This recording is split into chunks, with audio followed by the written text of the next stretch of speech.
एक घने हरे भरे जंगल में एक प्यारा सा हाथी रहता था। उसका नाम था गोलू हाथी।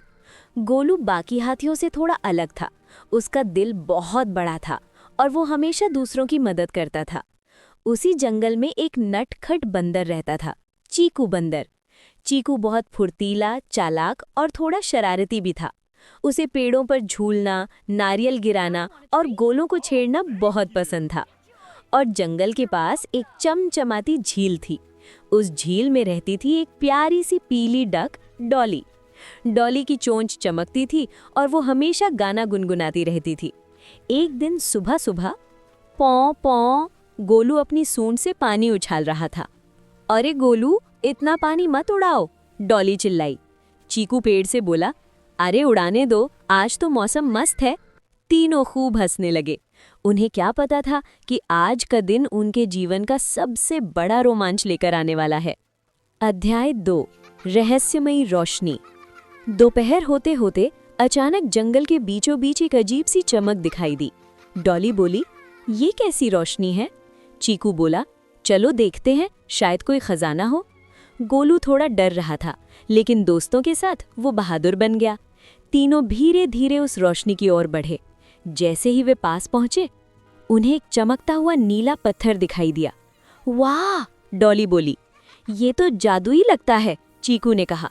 जैसे ही गोलू ने अपनी सूंड से पत्थर को छुआ, पूरे जंगल में तेज हवा चलने लगी, पेड़ हिलने लगे, आसमान में बादल घूमने लगे और फिर तीनों एक रहस्यमयी दुनिया में पहुंच गए। अध्याय 4, रंगों की दुनिया। जब उन्होंने आंखें खोली तो देखा, आसमान गुलाबी था, घास नीली थी, पेड़ बैंगनी थे और नदी में इंद्रधनुषी पानी बह रहा था। ये कहाँ आ गए हम? गोलू घबरा गया। चीकू बोला, वाह, मजा आ गया। तभी सामने से एक चमकती हुई तितली आई। तितली बोली, स्वागत है रंगों की दुनिया में, लेकिन यहाँ से वापस जाने के लिए तुम्हें 3 चुनौतियाँ पूरी करनी होंगी। डॉली ने पूछा, कौन सी चुनौतियाँ? तितली बोली, हिम्मत, दोस्ती और समझदारी की परीक्षा। अध्याय 5, पहली चुनौती, हिम्मत। उनके सामने एक बड़ा सा पुल था जो आधा टूटा हुआ था। नीचे गहरी खाई। डॉली डर गई। चीकू बोला, मैं तो कूदकर पार कर सकता हूँ, लेकिन गोलू भारी था। तभी पुल टूटने लगा। चीकू वापस आया और बोला, हम साथ जाएंगे। डॉली ने कहा, गोलू, तुम डरना मत, हम तुम्हारे साथ हैं। गोलू ने हिम्मत जुटाई, धीरे धीरे संतुलन बनाते हुए, और तीनों मिलकर पुल पार कर गए। तितली की आवाज आई, पहली परीक्षा पूरी। अध्याय 6, दूसरी चुनौती, दोस्ती। अब उनके सामने एक विशाल दरवाजा था। दरवाजे पर 3 निशान बने थे, एक पानी का, एक पेड़ का, एक सूरज का। नीचे लिखा था, सही क्रम चुनो तभी घर लौटोगे। चीकू बोला, पहले सूरज। डॉली बोली, नहीं, पहले पानी। गोलू चुप था। फिर उसने कहा, जीवन की शुरुआत पानी से होती है, फिर पेड़ उगते हैं, फिर सूरज सबको रोशनी देता है।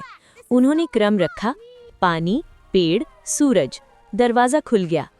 जैसे ही दरवाजा खुला, तीनों वापस अपने जंगल में थे। नीला पत्थर गायब हो चुका था। डॉली बोली, क्या ये सपना था?